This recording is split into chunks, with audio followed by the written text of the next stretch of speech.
കർത്താവായ ദൈവമേ, ഞങ്ങൾ അങ്ങയുടെ തിരുസന്നിധിയിൽ ഇപ്പോൾ താഴ്മയോടും എളിമയോടും കൂടെ നിൽക്കുന്നു. ഞങ്ങൾക്കുള്ളതെല്ലാം അങ്ങയുടേതാണെന്നും അങ്ങയുടെ അനന്തകാരുണ്യത്തിൽ നിന്നും സ്വീകരിച്ചതാണെന്നും ഞങ്ങൾ അംഗീകരിച്ച് ഏറ്റുപറയുന്നു. അങ്ങയുടെ വചനം ചുരുള് നിവർത്തുമ്പോൾ ശിശുക്കൾ പോലും വിജ്ഞാനികളാകുന്നു എന്ന സങ്കീർത്തക വചനം ഞങ്ങളിപ്പോൾ ഓർമ്മിക്കുന്നു. ഞങ്ങളെ ജ്ഞാനത്തിലേക്ക് നയിക്കുന്ന അങ്ങയുടെ തിരുവചനങ്ങൾ ഞങ്ങളോട് അരുളി ചെയ്യണമേ.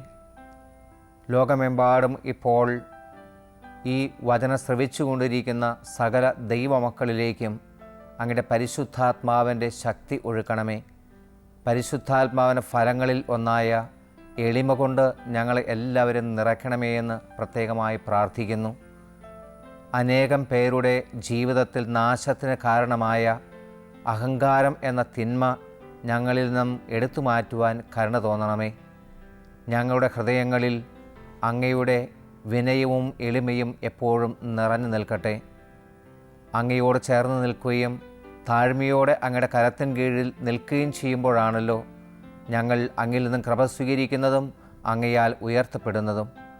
അതുകൊണ്ട് കർത്താവെ, ഈ മണിക്കൂറിൽ ഞങ്ങളുടെ ഹൃദയത്തിലും ഞങ്ങളുടെ ജീവിതത്തിലും മുഴച്ചു നിൽക്കാവുന്ന അഹങ്കാരചന്തയെ ദൂരീകരിച്ച് പരിശുദ്ധാത്മാവ് നിറച്ച് എളിമയും വിനയമുള്ളവരാക്കി മാറ്റണമേ എന്ന് പ്രാർത്ഥിക്കുന്നു. സകലരെയും അങ്ങയുടെ പരിശുദ്ധാത്മ ശക്തി കൊണ്ട് നിറയ്ക്കണമെന്ന് പ്രാർത്ഥിക്കുന്നു. എളിമയുടെ മകളുടെ ഉദാഹരണമായ നിർഗുണമായ പരിശുദ്ധി അമ്മേ, അമ്മ ഞങ്ങൾക്ക് വേണ്ടി ഈ മണിക്കൂറിൽ പ്രാർത്ഥിക്കണമേ. സകല വിശുദ്ധരെ, സകല മാലാഖമാരെ ഞങ്ങൾക്ക് കൊണ്ട് പ്രാർത്ഥിക്കണമേ. പിതാവിൻ്റെയും പുത്രൻ്റെയും പരിശുദ്ധാത്മാവിൻ്റെ നാമത്തിൽ ആമേൻ. പ്രഭാഷകൻ്റെ പുസ്തകത്തിൽ 10-ാം അധ്യായത്തിൽ 12-ഉം 13-ഉം തിരുവചനങ്ങൾ ശ്രവിച്ചുകൊണ്ട് നമുക്ക് ഈ ധ്യാന ചിന്തകൾ ആരംഭിക്കാം. അഹങ്കാരം തുടങ്ങുമ്പോൾ കർത്താവിൽ നിന്ന് അകലുന്നു. ഹൃദയം അവൻ്റെ കർത്താവിനെ പരിത്യജിക്കുന്നു. അഹങ്കാരത്തോടൊപ്പം പാപവും മുളയെടുക്കുന്നു. അതിനോട് ഒട്ടി നിൽക്കുന്നവൻ മ്ലേച്ഛ ചിന്ത വമിക്കും. അതിനാൽ കർത്താവ് അപൂർവമായ പീഡകൾ അയച്ച് അവനെ നിശേഷം നശിപ്പിക്കുന്നു. ക്രൈസ്തവ ജീവിതത്തിൽ ദൈവസ്നേഹം നഷ്ടപ്പെടുത്തുവാനും സഹോദരങ്ങളിൽ നിന്ന് നമ്മെ അകറ്റുവാനും ഒക്കെ നമ്മിൽ പ്രേരക ശക്തിയായി നിൽക്കുന്ന പാപത്തിൽ മുഖ്യമാണ് അഹങ്കാരം എന്ന് പറയുന്നത്. വിശുദ്ധ കത്തോലിക്ക സഭ തലപ്പെട്ട ദോഷങ്ങളെക്കുറിച്ച് നമ്മെ പഠിപ്പിക്കുന്നുണ്ട്. അതിൽ പ്രഥമമായിട്ട് വിവരിക്കപ്പെടുന്നത് അഹങ്കാരമാണ്. എന്താണ് അഹങ്കാരം? ഫുൾട്ടൻ ജെ ഷീൻ തൻ്റെ ഒരു പുസ്തകത്തിൽ ദ ക്യാപിറ്റൽ സിൻസ് എന്ന അദ്ദേഹത്തിൻ്റെ ഗ്രന്ഥത്തിൽ അഹങ്കാരത്തെ നിർവചിക്കുന്നത് ഇങ്ങനെയാണ്: സ്വന്തം മഹത്വത്തെക്കുറിച്ചുള്ള അമിതമായ അവബോധമാണ് അഹങ്കാരം എന്ന് പറയുന്നത്. ദൈവം നമുക്കെല്ലാവർക്കും മഹത്വം നൽകിയിട്ടുണ്ട്. നമ്മുടെ മഹത്വത്തിന് ആധാരം നമ്മൾ ദൈവ മക്കൾ ആണ് എന്നുള്ളതാണ്. യോഹന്നാൻ്റെ 1-ാമത്തെ ലേഖനത്തിൽ 3-ാം അധ്യായം 1-ാം വചനത്തിൽ യോഹന്നാൻ ശ്ലീഹ നമ്മോട് ഇങ്ങനെ ഉദ്ബോധിപ്പിക്കുന്നുണ്ട്: കണ്ടാലും എത്ര വലിയ സ്നേഹമാണ് പിതാവ് നമ്മോട് കാണിച്ചിരിക്കുന്നത്. ദൈവമക്കൾ എന്ന് നാം വിളിക്കപ്പെടുന്നു. നാം അങ്ങനെ ആണുതാനും. നമ്മൾ ദൈവമക്കൾ ആണെന്നുള്ളതാണ് നമ്മുടെ മഹത്വത്തിന് നിദാനം. നമ്മൾ ദൈവത്തിൻ്റെ മക്കളാണ് എങ്കിൽ നമുക്കുള്ളതെല്ലാം ആ പിതാവിൽ നിന്ന് സ്വീകരിച്ചതാണ്. നമ്മുടെ ജന്മം, നമ്മുടെ ആയുസ്സ്, നമ്മുടെ ആരോഗ്യം, നമ്മുടെ സമ്പത്ത്, നമ്മുടെ കഴിവുകൾ സകലതും ആ പിതാവിൽ നിന്നും നമ്മൾ ദാനമായി സ്വീകരിച്ചതാണ്. അതുകൊണ്ട് എളിമയുള്ള വ്യക്തി എപ്പോഴും സൃഷ്ടാവിൽ ആശ്രയിക്കുകയും ആ ദൈവത്തിൽ നിന്ന് സ്വീകരിച്ച സകല നന്മകൾക്കും കൃതജ്ഞതയോടെ നന്ദി പറയുകയും ചെയ്യും. എന്നാൽ അഹങ്കാരിക്ക് ഒരിക്കലും ആ ദൈവത്തെ അംഗീകരിക്കാൻ കഴിയുകയില്ല. അഹങ്കാരി ചെയ്യുന്നത് എന്താണ്? സൃഷ്ടാവായ ദൈവത്തെക്കാൾ സൃഷ്ടിയായ തന്നെ ഉയർത്തി നിർത്തും. സൃഷ്ടിയായ തൻ്റെ മഹത്വം ദൈവിക മഹത്വത്തെക്കാൾ ഉന്നതമായി കാണും. അവിടെയാണ് അഹങ്കാരം ആരംഭിക്കുക. അതുകൊണ്ടാണ് ഫുൾട്ടൻ ജെ ഷീൻ പറഞ്ഞത്, അഹങ്കാരം എന്നാൽ സ്വന്തം മഹത്വത്തെക്കുറിച്ചുള്ള അമിതമായ അവബോധമാണ് എന്ന്. ഈ അഹങ്കാരം തുടങ്ങുമ്പോൾ നമ്മിൽ ഒത്തിരി പാപങ്ങൾ ഉടലെടുക്കുന്നത് കാണാൻ പറ്റും. എന്നാണ് ഈ അഹങ്കാരത്തിൻ്റെ ഫലം? സുഭാഷിതങ്ങൾ 16:18 നമ്മൾ വായിക്കും, അഹങ്കാരം നാശത്തിൻ്റെ മുന്നോടിയാണ്, അഹന്ത അധപതനത്തിൻ്റെയും. ആത്മീയ തലങ്ങളിലും ഭൗതിക തലങ്ങളിലും വർത്തിക്കുന്ന അനേകം മഹത് വ്യക്തികളുടെ ജീവിതത്തിൽ തകർച്ചയുണ്ടായിട്ടുള്ളത് എങ്ങനെയെന്ന് നമ്മൾ പരിശോധിക്കുമ്പോൾ നമ്മൾ ചെന്നെത്തി നിൽക്കുന്നത് ഇവിടെയാണ്. അവരുടെ ജീവിതത്തിൽ എന്ന് അഹങ്കാരം ആരംഭിച്ചു, അവിടെ നിന്നും അവിടെ അധപതനം തുടങ്ങുകയായി. അതുകൊണ്ടാണ് തിരുവചനം പറയുന്നത് അഹങ്കാരം അധപതനത്തിൻ്റെ മുന്നോടിയാണ് എന്ന്. യെശയ്യായുടെ പുസ്തകത്തിൽ 2-ാം അധ്യായം 12 മുതൽ 17 വരെ തിരുവചനങ്ങളിൽ ദൈവം അഹങ്കാരിയോട് എന്താണ് ചെയ്യാൻ പോകുന്നത് എന്നതിനെക്കുറിച്ചൊരു പ്രവചനമുണ്ട്. കർത്താവിന് ഒരു ദിനമുണ്ട്, അഹന്തയും ഉന്നതഭാവവുമുള്ള എല്ലാറ്റിനും എതിരായ ദിനം. മനുഷ്യൻ്റെ അഹങ്കാരത്തിന് അറുതി വരും, ഗർവിഷ്ഠൻ വിനീതനാക്കപ്പെടും. അഹങ്കാരിക്ക് ഒരിക്കലും ദൈവത്തിൽ ആശ്രയിക്കാൻ പറ്റുകയില്ല. ദൈവത്തിൽ ആശ്രയിക്കാൻ സാധിക്കാത്തതുകൊണ്ട് ദൈവിക കൃപാവരങ്ങളും അഹങ്കാരിക്ക് നഷ്ടപ്പെടും. തൻ്റെ അരുമ മക്കൾക്ക് വിശിഷ്ടമായ ദൈവകൃപ നഷ്ടപ്പെടണം, ദൈവിക ജീവൻ നഷ്ടപ്പെടണമെന്ന് ദൈവം ഒരിക്കലും ആഗ്രഹിക്കില്ല. അതുകൊണ്ട് ദൈവം എന്ത് ചെയ്യും? അഹങ്കാരിയുടെ ഔന്നത്യം അവസാനിപ്പിക്കും, ഗർവിതൻ്റെ ഗർവ് ശമിപ്പിക്കും, അവനെ തകർക്കും. എന്തിനാണ് ദൈവം അഹങ്കാരിയെ തകർക്കുന്നത് എന്നൊരു ചോദ്യമുണ്ട്. അത് മനുഷ്യൻ ദൈവത്തിൽ ആശ്രയിക്കാൻ വേണ്ടിയിട്ടാണ്. എന്തിനാണ് മനുഷ്യൻ ദൈവത്തിൽ ആശ്രയിക്കുന്നത്? മനുഷ്യൻ ദൈവത്തിൽ ആശ്രയിച്ചുകൊണ്ട് ദൈവത്തിന് എന്തെങ്കിലും പ്രത്യേകമായി ലഭിക്കാനുണ്ടോ? ഇല്ല. പിന്നെ എന്തിനാണ് മനുഷ്യൻ ദൈവത്തിൽ ആശ്രയിക്കണമെന്ന് ദൈവം ആഗ്രഹിക്കുകയും അതിനുവേണ്ടി അഹങ്കാരിയെ തകർക്കുകയും ചെയ്യുന്നത്? അത് മനുഷ്യന് വേണ്ടി തന്നെയാണ്. ഉദാഹരണം പറഞ്ഞാൽ, ഒരു കുളത്തിൽ നിറച്ച് വെള്ളമുണ്ട്. പക്ഷേ വേനൽക്കാലത്ത് ഈ വെള്ളം വറ്റിപ്പോകുന്നു. എന്നാൽ ഈ കുളം ഒരു പുഴയോട് ഒരു തോടുവഴി ബന്ധിച്ചിട്ടുണ്ട് എങ്കിൽ കുളത്തിലെ വെള്ളം തീർന്നാലും പുഴയിൽ നിന്നും വെള്ളം ഒഴുകി കുളത്തിലേക്ക് വരും. ഈ കുളം പുഴയുമായിട്ട് ബന്ധപ്പെട്ട് നിൽക്കുന്നത് പുഴയ്ക്ക് വേണ്ടിയിട്ടല്ല, കുളത്തിന് വേണ്ടിയിട്ടാണ്. കുളത്തിലെ വെള്ളത്തിന് എപ്പോഴും പരിധികളുണ്ട്. നല്ലൊരു വേനൽ വന്നാൽ വറ്റിപ്പോകാവുന്നതേ ഉള്ളൂ. എന്നാൽ അതിനേക്കാൾ കൂടുതൽ വെള്ളം എപ്പോഴും ഉണ്ടാകും പുഴയിൽ. ഇതുപോലെ വളരെ കുറച്ചു മാത്രം അനുഗ്രഹങ്ങളും കഴിവുകളും ഉള്ള മനുഷ്യൻ, ഒത്തിരി പരിമിതികളുള്ള മനുഷ്യൻ ദൈവത്തിൽ ആശ്രയിച്ചു നിൽക്കുമ്പോൾ അവനിലുള്ള നന്മകൾ കുറഞ്ഞു പോയാലും നിരന്തരമായി ദൈവാശ്രയത്വത്തിലൂടെ അവനിലേക്ക് ഈ നന്മകൾ കടന്നു വന്നുകൊണ്ടിരിക്കും. അതുകൊണ്ട് അവനൊരിക്കലും വരണ്ടു പോകുന്നില്ല, അവൻ്റെ ജീവിതം എപ്പോഴും പുഷ്കലമായിരിക്കുകയും ചെയ്യും. അതുകൊണ്ടാണ് ദൈവം അഹങ്കാരിയെ താഴ്ത്തുകയും തന്നിൽ ആശ്രയിക്കുവാൻ അവനെ പ്രേരിപ്പിക്കുകയും ചെയ്യുന്നത്. പക്ഷേ അഹങ്കാരി ഇക്കാര്യം മനസ്സിലാക്കാതിരുന്നാൽ തകർച്ചകളുണ്ടായാലും ദൈവത്തിൽ ആശ്രയിക്കാതെ തന്നിൽ തന്നെ ആശ്രയിച്ച് തൻ്റെ പ്രശ്നങ്ങൾക്ക് പരിഹാരം കാണാൻ ശ്രമിക്കും. അതാണ് അവൻ്റെ ആത്യന്തികമായ നാശത്തിന് കാരണം. പ്രഭാഷകൻ്റെ പുസ്തകം 10-ാം അധ്യായം 7-8 തിരുവചനങ്ങളിൽ നമ്മൾ വായിക്കും, അഹങ്കാരം കർത്താവിനെയും മനുഷ്യരെയും വെറുപ്പിക്കുന്നു. അനീതി, അഹങ്കാരം, അത്യാഗ്രഹം ഇവ മൂലം സാമ്രാജ്യങ്ങൾ കൈമാറിപ്പോകുന്നു എന്ന്. ലോക ചരിത്രത്തിൽ ഒത്തിരി ഉന്നതങ്ങളായ സാമ്രാജ്യങ്ങൾ ഉണ്ടായിട്ടുണ്ട്. പക്ഷേ ഈ സാമ്രാജ്യങ്ങളെല്ലാം നശിച്ചു പോകാൻ കാരണം എന്താണ്? ആ സാമ്രാജ്യങ്ങളിലുള്ള ഭരണാധികാരികളുടെയോ ജനങ്ങളുടെയോ ഒക്കെ അഹന്ത നിറഞ്ഞ അഹങ്കാരം നിറഞ്ഞ മനോഭാവമാണ്, ദൈവനിഷേധമാണ്. സൂര്യനസ്തമിക്കാത്ത റോമാ സാമ്രാജ്യവും ഒത്തിരി നാൾ ലോകം മുഴുവൻ അടക്കി ഭരിച്ചിരുന്ന ബ്രിട്ടീഷ് സാമ്രാജ്യവും എല്ലാം തകരാൻ കാരണം ഈ അഹങ്കാരമാണ്.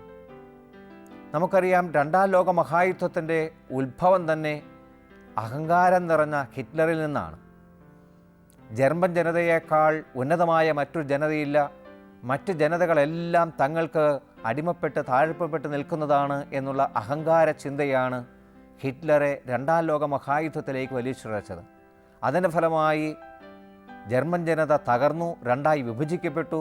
കുറേ നാളുകൾക്ക് ശേഷമാണ് അത് വീണ്ടും സംയോജിപ്പിക്കപ്പെട്ടത്, അവർ ഉയരാൻ തുടങ്ങിയത്. അപ്പോൾ അഹങ്കാരം തുടങ്ങുന്നിടത്ത് തകർച്ച ആരംഭിക്കുകയാണ്, സാമ്രാജ്യങ്ങൾ വരെ തകർന്നു പോകുന്നു.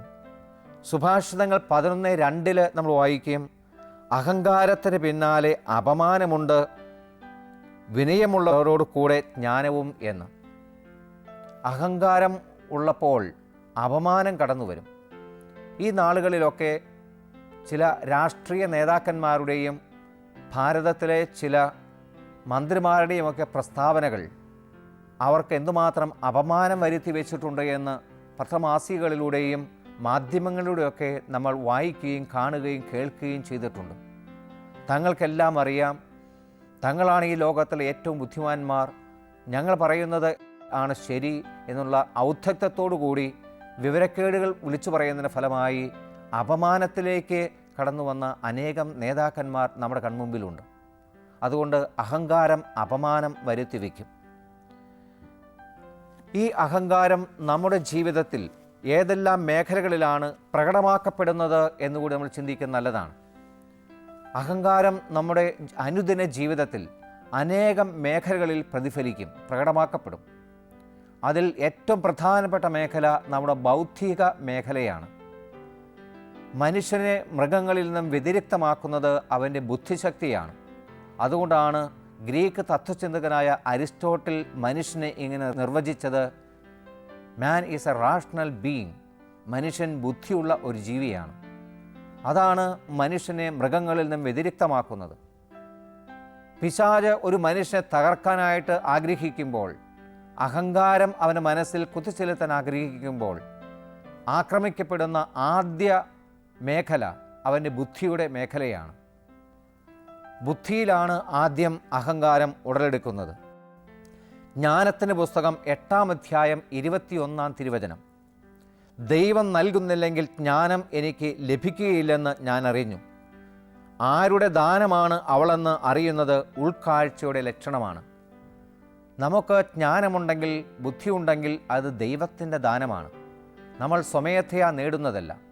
നമ്മൾ വായിച്ചു കഴിഞ്ഞാൽ ഗ്രഹിക്കാനുള്ള കഴിവ്, കേട്ടുകഴിഞ്ഞാൽ ഓർമ്മിക്കാനുള്ള കഴിവ്, ശരിയായ രീതിയിൽ ചിന്തിക്കാനുള്ള കഴിവ്, പലതും കേട്ടുകഴിഞ്ഞാൽ തെറ്റും ശരിയും വിവേചിച്ചറിയാനുള്ള കഴിവ്, ഇങ്ങനെയുള്ള ജ്ഞാനമെല്ലാം ദൈവം നമുക്ക് ദാനമായി നൽകുന്നതാണ് പരിശുദ്ധാത്മാവിലൂടെ. ദൈവം ദാനമായി നൽകിയ ഈ ജ്ഞാനം തൻ്റെ നേട്ടമാണ് എന്ന് കരുതി ദൈവത്തെപ്പോലും ബുദ്ധി ഉപയോഗിച്ച് ചോദ്യം ചെയ്യുന്ന മനുഷ്യരെ നമ്മൾ കണ്ടുമുട്ടാറുണ്ട്. പലപ്പോഴും ഇങ്ങനെ ബൗദ്ധിക ഔദ്ധത്യം, അഹങ്കാരം ഉണ്ടാകുമ്പോഴാണ് നമ്മൾ മുതിർന്നവരുടെയും ജ്ഞാനികളുടെയും ഒക്കെ ഉപദേശങ്ങൾ തിരസ്കരിക്കുന്നതും മുതിർന്നവരെ നമ്മൾ പലപ്പോഴും പുച്ഛിക്കുകയും ചെയ്യുന്നത്. ഇന്നത്തെ യുവജനങ്ങൾക്ക് ഒരുപക്ഷെ മുതിർന്ന തലമുറയേക്കാൾ ചില മേഖലകളിൽ ജ്ഞാനം കൂടുതലുണ്ട്. ഇന്ന് ശാസ്ത്രയുഗമാണ്. ശാസ്ത്രീയമായിട്ടുള്ള കാര്യങ്ങളെക്കുറിച്ച്, ടെലികമ്മ്യൂണിക്കേഷൻ കാര്യങ്ങളെക്കുറിച്ച്, സോഷ്യൽ മീഡിയയെക്കുറിച്ചൊക്കെ കൂടുതൽ ജ്ഞാനം യുവജനങ്ങൾക്ക് കാണും. തങ്ങൾക്ക് ലഭിച്ച ഈ ഹ്രസ്വ ജ്ഞാനത്തിൻ്റെ വെളിച്ചത്തിൽ നിന്നിട്ട് മുതിർന്ന തലമുറയെ അവജ്ഞയോടെ വീക്ഷിക്കുകയും അവരുടെ ഉപദേശങ്ങളെ തിരസ്കരിക്കുകയും ചെയ്യുന്ന യുവജനങ്ങളുടെ ഹൃദയത്തിൽ നിറഞ്ഞു നിൽക്കുന്നത് ഈ അഹങ്കാരമാണ്. പിശാച് അവരെ നശിപ്പിക്കുന്നതും ഈ അഹങ്കാരത്തിലൂടെയാണ്. നിക്കോദേമോസ് ഈ അഹങ്കാരത്തിൻ്റെ ഒരു പ്രതീകമാണ്. അഹങ്കാരമുണ്ടാകുമ്പോൾ നമ്മൾ ദൈവത്തെയും ദൈവിക സത്യങ്ങളെയും ചോദ്യം ചെയ്യാൻ തുടങ്ങും. നിക്കോദേമോസ് യേശുവിൻ്റെ അടുക്കൽ വന്ന് യേശുവിനെ പുകഴ്ത്തി പറഞ്ഞു, നീ ദൈവത്തിൽ നിന്ന് വന്ന ഒരു ഗുരുവാണ്. അപ്പോൾ യേശു അവൻ്റെ മുഖത്ത് നോക്കി മുഖവര കൂടാതെ നേരെ പറഞ്ഞു, നീ വീണ്ടും ജനിക്കുന്നില്ലെങ്കിൽ നിനക്ക് സ്വർഗരാജ്യത്തിൽ പ്രവേശിക്കാൻ കഴിയുകയില്ല. ഉടനെ തന്നെ അവന് മാനുഷിക ജ്ഞാനം ഉയർന്നു വന്നു. ദൈവത്തെയും ദൈവിക സത്യങ്ങളെയും ചോദ്യം ചെയ്യാൻ തുടങ്ങി. അവൻ യേശുവിന് ചോദിക്കുന്നു, പ്രായമായ മനുഷ്യന് എങ്ങനെ വീണ്ടും ജനിക്കാൻ കഴിയും? എങ്ങനെയാണ് വീണ്ടും അമ്മയുടെ ഉദരത്തിൽ പ്രവേശിച്ച് വീണ്ടും ജനിക്കാൻ കഴിയുക? അവൻ്റെ മാനുഷിക ജ്ഞാനം കൊണ്ട് ദൈവിക ജ്ഞാനത്തെ അവൻ അളക്കുകയും ചോദ്യം ചെയ്യുകയും ചെയ്യുകയാണ്. അപ്പോഴാണ് കർത്താവ് പറഞ്ഞത്, മാംസത്തിൽ ജനിക്കുന്നത് മാംസമാണ്, ആത്മാവിൽ ജനിക്കുന്നത് ആത്മാവാണ്. നീ വീണ്ടും ജനിക്കണമെന്ന് ഞാൻ പറഞ്ഞത് നീ മനസ്സിലാക്കുന്നില്ല എന്ന് യേശു ഒരു മുന്നറിയിപ്പ് കൊടുക്കുകയാണ് നിക്കോദേമോസിന്. പലപ്പോഴും അഹങ്കാരമുണ്ടാകുമ്പോൾ ദൈവിക വചനത്തെയും ദൈവിക തിരുസത്യങ്ങളെയും ചോദ്യം ചെയ്ത മനോഭാവം ഉണ്ടാകും. പരിശുദ്ധാത്മാവ് 21 നൂറ്റാണ്ടായി നയിച്ചുകൊണ്ടുപോരുന്ന കത്തോലിക്ക സഭയുടെ വിശിഷ്ടങ്ങളായ പഠനങ്ങളെ പലരും ഇന്ന് ചോദ്യം ചെയ്യുന്നതും തിരസ്കരിക്കുന്നതുമൊക്കെ ഈ ബൗദ്ധിക അഹങ്കാരത്തിൻ്റെ ഫലമായിട്ടാണ്. ദൈവത്തിൻ്റെ വചനം വായിക്കുകയും അതിനെ വളച്ചൊടിച്ച് വ്യാഖ്യാനിക്കുകയും പുതിയ പുതിയ സഭകൾക്ക് രൂപം നൽകുകയും ചെയ്യുന്ന ആധുനിക യുഗത്തിലെ ചില ജ്ഞാനികളെന്ന് വിശേഷിക്കുന്ന വ്യക്തികൾ ചെയ്യുന്നതും ഇതുതന്നെയാണ്. അഹങ്കാരത്തോടുകൂടി ദൈവിക സത്യങ്ങളെ സ്വന്തം താല്പര്യത്തിന് വേണ്ടി വളച്ചൊടിക്കുന്നു. നമ്മുടെ ചുറ്റുപാടും നാം ഇന്ന് കാണുന്ന സഭയെ ചോദ്യം ചെയ്യുന്ന, സഭയുടെ പഠനങ്ങൾക്കെതിരായി പഠിപ്പിക്കുന്ന ഒത്തിരി ആളുകളെ തങ്ങളിലേക്ക് ആകർഷിക്കുന്ന ഇത്തരം ചെറുസഭകൾ രൂപപ്പെടാൻ കാരണം ഈ അഹങ്കാരം കൊണ്ടാണ്. അതുകൊണ്ട് ബൗദ്ധിക അഹങ്കാരം ഒരു വ്യക്തിയെ മാത്രമല്ല, ആ വ്യക്തിയുമായിട്ട് ചുറ്റിപ്പറ്റി നിൽക്കുന്ന അനേകം പേരെ കൂടി നശിപ്പിക്കും എന്ന് നമുക്ക് കാണാൻ പറ്റും. ഈ അഹങ്കാരം നേട്ടങ്ങളുടെ തലങ്ങളിലും നമുക്ക് കാണാൻ പറ്റും. നമുക്കുള്ളതെല്ലാം ദൈവം ദാനമായി തന്നതാണ്. നമുക്ക് ദൈവത്തിൽ നിന്ന് സ്വീകരിക്കാത്തതായി ഒന്നുമില്ല. നമ്മുടെ നേട്ടങ്ങളെല്ലാം ദൈവം നമുക്ക് നൽകുന്നവയാണ്. പക്ഷേ അഹങ്കാരികൾ തങ്ങളുടെ നേട്ടങ്ങളിൽ അമിതമായി അഭിമാനിക്കുകയും ദൈവത്തിന് മഹത്വം കൊടുക്കുന്നതിന് പകരം ആ വ്യക്തി സ്വയം മഹത്വം തേടുകയും ചെയ്യും. ദൈവിക മഹത്വത്തെക്കാൾ സ്വയം മഹത്വം തേടുന്നതിനുള്ള മാർഗമായി മാറ്റും ആ വ്യക്തിയുടെ ജീവിതത്തിലെ നേട്ടങ്ങൾ. ഭോഷണധനികൻ്റെ ഉപമ ലൂക്കായുടെ സുവിശേഷത്തിൽ 12-ാം അധ്യായം 13-ാമത്തെ തിരുവചനം നമ്മൾ വായിക്കുന്നുണ്ട്. ഭോഷനായ ധനികന് ഒരു വർഷം ധാരാളം സമ്പത്തുണ്ടായി, അവന് ധാരാളം വിളവുകൾ ലഭിച്ചു. അവൻ തൻ്റെ അറപ്പുരകൾ പൊളിച്ചു പണിതു, സകലതും തൻ്റെ അറപ്പുരയിൽ ശേഖരിച്ചു. അതിന് മുമ്പിൽ ഞെളി നിന്നിട്ട് അവൻ അഹങ്കാരത്തോടെ പറയുന്നു, അല്ലയോ ആത്മാവേ, അനേക വർഷത്തേക്ക് സുഖമായി നിനക്ക് ജീവിക്കാനുള്ളത് ഞാനിതാ ഇവിടെ ശേഖരിച്ചു വച്ചിരിക്കുന്നു, തിന്നുകൊള്ളുക, കുടിച്ചുകൊള്ളുക, ആനന്ദിച്ചു കൊള്ളുക എന്ന്. എന്നാൽ ആ രാത്രിയിൽ ദൈവം വന്ന് ആ മനുഷ്യനോട് പറയുന്നു, ഇന്ന് ഞാൻ നിൻ്റെ ആത്മാവിനെ എടുത്താൽ ഈ ശേഖരിച്ചു വച്ചിരിക്കുന്നതെല്ലാം ആരുടേതാണ്? താൻ ഈ അറപ്പുരയിൽ ശേഖരിച്ചു വച്ചിരിക്കുന്നതെല്ലാം തൻ്റെ നേട്ടമാണ്, തൻ്റെ അധ്വാനം കൊണ്ട് നേടിയതാണ് എന്നുള്ള അഹങ്കാര ചിന്ത ആണ് ഇങ്ങനെ അഭിമാനിക്കുവാനും തിന്നുകുടിച്ച് ആനന്ദിക്കാൻ തന്നോട് തന്നെ പറയുവാനും ആ മനുഷ്യനെ പ്രേരിപ്പിച്ചത്. നിയമാവർത്തന പുസ്തകം 8-ാം അധ്യായം 17-18 തിരുവചനങ്ങളിൽ പരിശുദ്ധാത്മാവ് നമ്മെ ഓർമ്മിപ്പിക്കുന്നത് ഇങ്ങനെയാണ്: എൻ്റെ ശക്തിയും കരബലവും ആണ് എനിക്ക് സമ്പത്തെല്ലാം നേടിത്തന്നത് എന്ന് ഹൃദയത്തിൽ നീ പറയരുത്. നിങ്ങളുടെ പിതാക്കന്മാരോട് ചെയ്ത ഉടമ്പടി ഇന്നും നിറവേറ്റുന്നതിന് വേണ്ടി സമ്പത്ത് നേടുവാൻ അവിടുന്നാണ് നിങ്ങൾക്ക് ശക്തി തരുന്നത്. നമുക്ക് ഏതെല്ലാം നേട്ടങ്ങളുണ്ടെങ്കിലും അത് നേടുവാനുള്ള ശക്തി നൽകുന്നത് കർത്താവാണ്. അതുകൊണ്ട് നമ്മുടെ നേട്ടങ്ങളിൽ നാം എപ്പോഴും ദൈവത്തെ മഹത്വപ്പെടുത്തുവാൻ കർത്താവ് നമ്മെ ഓർമ്മപ്പെടുത്തുകയാണ്. മറ്റൊന്നാണ് ശാരീരിക തലത്തിലുള്ള അഹങ്കാരം. നമ്മുടെ ശരീരം രൂപപ്പെടുത്തിയത് കർത്താവാണ്. നമ്മുടെ അമ്മയുടെ ഉദരത്തിൽ ആയിരിക്കുമ്പോൾ നമ്മൾ രൂപപ്പെട്ടു വരുന്നത് കർത്താവാണ് കണ്ടുകൊണ്ടിരുന്നത്. നമ്മുടെ ശാരീരികമായിട്ടുള്ള കഴിവുകളോ സൗന്ദര്യമോ ആരോഗ്യമോ എല്ലാം ദൈവം രൂപകൽപ്പന ചെയ്താണ്, ദൈവം തന്നതാണ്. പക്ഷെ അഹങ്കാരി ദൈവം തന്ന ഈ ശാരീരിക കഴിവുകളിൽ അമിതമായി അഭിമാനിക്കുകയും കഴിവ് കുറഞ്ഞവരെ അവമതിക്കുകയും ചെയ്യുന്നത് കണ്ടിട്ടുണ്ട്. ചിലപ്പോഴൊക്കെ നമ്മൾ കണ്ടിട്ടുള്ളതാണ്, കറുത്തവരെയോ വൈകൃതമുള്ളവരെയോ പലപ്പോഴും അപമാനിക്കുകയും അവരെ അവജ്ഞയോടെ നോക്കുകയും പുച്ഛിക്കുകയും ചെയ്യുന്നത്. ഇന്ന് മിമിക്രി എന്നത് ഒരു കലാരൂപമാണ്. ഈ മിമിക്രിയിൽ പലപ്പോഴും അനുകരണ വിധേയമാക്കപ്പെടുന്നത് വൈകൃതങ്ങൾ ഉള്ള വ്യക്തികളെയാണ്. വൈകൃതങ്ങൾ ഉള്ള വ്യക്തികൾ വാസ്തവത്തിൽ ദൈവത്തിൻ്റെ പ്രവാചകന്മാരാണ്. ഹെൻറി ജെ ന്യൂവൻ എന്ന ആത്മീയ ഗ്രന്ഥകർത്താവിൻ്റെ പ്രശസ്തമായൊരു പുസ്തകമാണ് ആഡംസ്. തൻ്റെ ശുശ്രൂഷയ്ക്കായിട്ട് ഏൽപ്പിക്കപ്പെട്ടിരുന്ന ശാരീരികമായും മാനസികമായും വൈകല്യങ്ങളുള്ള ഒരു യുവാവായിരുന്നു ആഡംസ്. അദ്ദേഹത്തിൻ്റെ മരണശേഷം തൻ്റെ ജീവിതത്തിൽ അനുഭവപ്പെട്ട വലിയ ശൂന്യതയിൽ നിന്നും അദ്ദേഹം ധ്യാനാത്മകമായി ഉയർന്നു കഴിഞ്ഞപ്പോൾ അദ്ദേഹത്തിന് കിട്ടിയ ഉൾക്കാഴ്ചകളാണ് ആ പുസ്തകത്തിൽ എഴുതി വച്ചിരിക്കുന്നത്. അതിൽ അദ്ദേഹം പറയുന്നു, ശാരീരിക വൈകൃതങ്ങളുള്ള ഒരു വ്യക്തി പ്രവാചകനാണ്. അന്ധനായ ഒരു വ്യക്തി നമ്മുടെ മുമ്പിൽ വന്നു നിൽക്കുമ്പോൾ ആ വ്യക്തിയിലൂടെ ദൈവം നമ്മോട് പറയും, നിന്റെ കാഴ്ചശക്തി ദൈവത്തിൻ്റെ ദാനമാണ്. കേൾവിയില്ലാത്ത ചെകിടനായ ഒരു മനുഷ്യൻ നമ്മുടെ മുമ്പിൽ വന്നു നിൽക്കുമ്പോൾ കർത്താവ് പറയും, നിന്റെ കേൾവി ശക്തി ദൈവത്തിൻ്റെ ദാനമാണ്. മുടന്തനായ ഒരു വ്യക്തി നമ്മുടെ മുമ്പിൽ വന്നു നിൽക്കുമ്പോൾ ദൈവം പറയും, നിന്റെ നടക്കാനുള്ള കാലിൻ്റെ ശേഷി ദൈവിക ദാനമാണ്.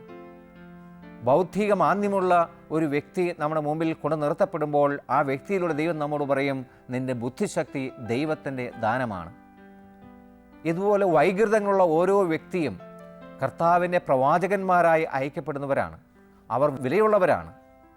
അതുകൊണ്ട് വൈകൃതങ്ങൾ ഉണ്ടാകുമ്പോൾ നമ്മുടെ ശാരീരികമായിട്ടുള്ള നന്മകളെ ഓർത്ത് നമ്മൾ അഹങ്കരിക്കുകയും അവരെ പുച്ഛിക്കുകയും ചെയ്തു കഴിയുമ്പോൾ ദൈവിക പദ്ധതിയാണ് നമ്മൾ ചോദ്യം ചെയ്യുന്നത്. അതുകൊണ്ട് അഹങ്കാരം പലപ്പോഴും ഈ ശാരീരിക തലത്തിലും പ്രകടമാക്കപ്പെടാൻ സാധ്യതയുണ്ട്. മറ്റൊന്നാണ് ആത്മീയ തലത്തിലുള്ള അഹങ്കാരം. ഞാൻ മറ്റുള്ളവരെക്കാൾ വിശുദ്ധനാണ്, പ്രാർത്ഥിക്കുന്ന വ്യക്തിയാണ്, ആധ്യാത്മികതയുള്ള വ്യക്തിയാണ് എന്ന് ചിന്തിക്കുകയും ഇത് കുറഞ്ഞവരെ അവമതിക്കുകയും ചെയ്യുന്നു. ലൂക്കായുടെ സുവിശേഷത്തിൽ 18-ാം അധ്യായത്തിൽ 9 മുതൽ 14 വരെ തിരുവചനങ്ങളിൽ ഫരിസയനെയും ചുങ്കക്കാരൻ്റെയും ഉപമ ഇതിന് മകുട ഉദാഹരണമാണ്. ഫരിസയൻ അഹങ്കാരത്തിൻ്റെ ഒരു മൂർത്തിമത് ഭാവമാണ്. സാധാരണ രീതിയിൽ നമ്മൾ എങ്ങനെയാണ് ദൈവത്തെ സ്തുതിക്കുന്നത്? ദൈവം നമുക്ക് നൽകിയ അനുഗ്രഹങ്ങൾ എടുത്തു പറഞ്ഞാണ് നമ്മൾ ദൈവത്തെ മഹത്വപ്പെടുത്തുന്നത്. പക്ഷേ ഫരിസയൻ ദൈവത്തെ മഹത്വപ്പെടുന്നത് എന്തു പറഞ്ഞിട്ടാണ്? താൻ ദൈവത്തിന് വേണ്ടി ചെയ്ത കാര്യങ്ങൾ എടുത്തു പറഞ്ഞിട്ടാണ്. ഞാൻ ദൈവത്തിന് ദശാംശം കൊടുക്കുന്നു, ഞാൻ ആഴ്ചയിൽ 2 ദിവസം ഉപവസിക്കുന്നു, ഞാൻ ഇതെല്ലാം ദൈവത്തിന് വേണ്ടി ചെയ്യുന്നു. അതുകൊണ്ട് ഈ ഫരിസയൻ തന്നെ ദൈവത്തെക്കാൾ ഉയർത്തുകയാണ്. രണ്ടാമത്തെ കാര്യം, ഈ ഫരിസയൻ ചുങ്കക്കാരന് തന്നെ പുറകിൽ നിൽക്കുന്ന ആ ചുങ്കക്കാരനെ, പാപിയെ അവമതിക്കുന്നു, പുച്ഛിക്കുന്നു. ഞാൻ അവനെപ്പോലെയോ മറ്റ് പാപികളെ പോലെയല്ല എന്ന് പറഞ്ഞ് അവനെ തരം താഴ്ത്തുകയാണ്. അഹങ്കാരമുണ്ടാകുമ്പോൾ നമ്മൾ ദൈവത്തിൽ നിന്ന് അകലുന്നു, സഹോദരങ്ങളെയും പുച്ഛിക്കുകയും ചെയ്യുന്നു. ആത്മീയ അഹങ്കാരം നമ്മെ നശിപ്പിക്കുന്ന അനുഭവം ഉണ്ടാകും. ആത്മീയ തലത്തിൽ വളർന്നു വന്ന, ആത്മീയ തലത്തിൽ ഉയർന്നു വന്ന ഒത്തിരി പേര് നാശമടഞ്ഞിട്ടുള്ളത് ഈ ആത്മീയ അഹങ്കാരം കൊണ്ടാണ്. നമുക്കറിയാം, മാലാഖമാരെ പോലെ തന്നെ ആയിരുന്ന പിശാചുക്കൾ അധപതിച്ചത് അഹങ്കാരത്തിൻ്റെ ഫലമായിട്ടാണ്. സ്ഥാനമാനങ്ങളിൽ അഹങ്കാരം കാണാൻ പറ്റും. ദൈവം ദാനമായി നൽകിയതാണ് നമ്മുടെ സ്ഥാനമാനങ്ങളൊക്കെ. അതുകൊണ്ട് ജ്ഞാനത്തിൻ്റെ പുസ്തകം 6-ാം അധ്യായം 3-ാമത്തെ വചനം നമ്മൾ വായിക്കുന്നത്, അധീശത്വം അത്യുന്നതിൽ നിന്നാണ്, അവിടുന്ന് നിങ്ങളുടെ പ്രവർത്തികൾ പരിശോധിക്കും എന്ന്. നമ്മുടെ കർത്താവ് അധികാരം പ്രയോഗിച്ചത് കാല് കഴുകിക്കൊണ്ടാണ്. ഇന്നത്തെ നമ്മുടെ മാർപ്പാപ്പ ഫ്രാൻസിസ് മാർപ്പാപ്പ തൻ്റെ അധികാരം പ്രകടമാക്കുന്നത് ഒരു സേവകനായിക്കൊണ്ടാണ്. അതുകൊണ്ട് അധികാരം ദൈവത്തിന് ദാനമാണെന്ന് അംഗീകരിക്കുന്നവർ ദൈവത്തെയും മറ്റുള്ളവരെ സേവിച്ചുകൊണ്ട് അധികാരം പ്രകടമാക്കും. എന്നാൽ അഹങ്കാരി എപ്പോഴും അധികാരം മറ്റുള്ളവരാൽ സേവിക്കപ്പെടുവാനും മറ്റുള്ളവരുടെ മേൽ കുതിര കയറുവാനും ഉപയോഗിക്കും. അങ്ങനെയുള്ളവരെ ദൈവം തകർക്കുകയും ചെയ്യും. ഇങ്ങനെ അഹങ്കാരം നമ്മുടെ ജീവിതത്തിൽ അനേകം മേഖലകളിൽ സ്വാധീനം ചെലുത്തുന്ന ഒരു തിന്മയാണ്. ഈ അഹങ്കാരത്തെ നമുക്ക് നേരിട്ട് എതിർത്ത് തോൽപ്പിക്കാൻ കഴിയുകയില്ല. അതുകൊണ്ട് നമ്മൾ എന്തു ചെയ്യണം? അതിൻ്റെ സ്ഥാനത്ത് എളിമ എന്ന കൃപ ഉയർത്തിക്കൊണ്ടുവരിക. അത് പരിശുദ്ധാത്മാവിൻ്റെ ഫലമാണ്. നമുക്ക് പരിശുദ്ധാത്മാവിനോട് ഈ എളിമ എന്ന കൃപ, വിനയം എന്ന ദാനം നൽകാനായിട്ട് പ്രത്യേകമായി പ്രാർത്ഥിക്കാം. കാരുണ്യവാനായ കർത്താവേ, ഈ സമയങ്ങളിൽ തിരുവചനത്തിലൂടെ ഞങ്ങളോട് സംസാരിച്ചതിന് പ്രത്യേകമായിട്ട് നന്ദി പറയുന്നു. ലോകമെമ്പാടും ഇപ്പോൾ ഈ പരിപാടി കണ്ടുകൊണ്ടിരിക്കുന്ന സകല ദൈവജനത്തെയും, വിശ്വാസികളെയും, ഒരുപക്ഷെ അവിശ്വാസികളെ പോലും അങ്ങ് സ്പർശിക്കുന്നുണ്ട് എന്ന് വിശ്വസിക്കുന്നു. പരിശുദ്ധാത്മാവ് ഞങ്ങളുടെ ഹൃദയത്തെ വിശുദ്ധീകരിക്കുമാറാകട്ടെ. ദൈവത്തിൽ ആശ്രയിക്കാതെ തങ്ങളിൽ തന്നെ ആശ്രയിക്കുവാൻ പ്രേരിപ്പിക്കുന്ന പൈശാചിക തന്ത്രമായ അഹങ്കാരത്തിൽ നിന്നും വിടുതൽ നേടുവാൻ ഞങ്ങളെ ഓരോരുത്തരെ സഹായിക്കണമേ. ആ ബന്ധനത്തിൽ ഞങ്ങൾക്ക് വിമുക്തി നൽകണമേ. അതിനെതിരായ പുണ്യമായ വിനയവും എളിമയും ഞങ്ങളുടെ എല്ലാവരുടെ ഹൃദയങ്ങളിൽ നിറയ്ക്കണമേ. കുടുംബതലത്തിലും സമൂഹതലത്തിലും സഭാതലത്തിലും രാഷ്ട്രീയ തലങ്ങളിലുമെല്ലാം വിനയത്തോടുകൂടി മറ്റുള്ളവർക്ക് ശുശ്രൂഷ ചെയ്യുന്ന വ്യക്തികളാക്കി ഞങ്ങളെ രൂപാന്തരപ്പെടുത്തണമേ എന്ന് പ്രത്യേകമായിട്ട് പ്രാർത്ഥിക്കുന്നു. പരിശുദ്ധ അമ്മയുടെ മാധ്യസ്ഥം ഞങ്ങൾ ഈ മേഖലയിൽ പ്രത്യേകമായി തേടുകയാണ്. എപ്പോഴും വിനയാന്യതയായി ഇതാ കർത്താവിൻ്റെ ദാസി എന്ന് പറഞ്ഞുകൊണ്ട് വിനയത്തിൽ എളിമയിൽ ജീവിച്ച അമ്മേ, ഞങ്ങൾക്കും അതേ വിനയവും എളിമയും ജീവിതത്തിൽ പകർത്തുവാനുള്ള ക്രമം നൽകണമേ എന്ന് പ്രത്യേകമായി പ്രാർത്ഥിക്കുന്നു. സകല വിശുദ്ധരെ ദൈവത്തിൻ്റെ കരത്തിന് കീഴിൽ താഴ്മയോടെ നിന്നവരാണല്ലോ നിങ്ങൾ. അതുകൊണ്ടാണല്ലോ സ്വർഗത്തോളം നിങ്ങൾ ഉയർത്തപ്പെട്ടിരിക്കുന്നത്. നിങ്ങളെപ്പോലെ വിനയാനിതരായി ജീവിച്ച് ദൈവത്താൽ മഹത്വപ്പെടുത്തുവാനും ഉയർത്തപ്പെടുവാനും ഞങ്ങൾക്ക് കൃപ നൽകണമെന്ന് പ്രാർത്ഥിക്കുന്നു. നിത്യം പിതാവും പുത്രനും പരിശുദ്ധാത്മാവുമായ സർവേശ്വര എന്നേക്കും ആമേൻ.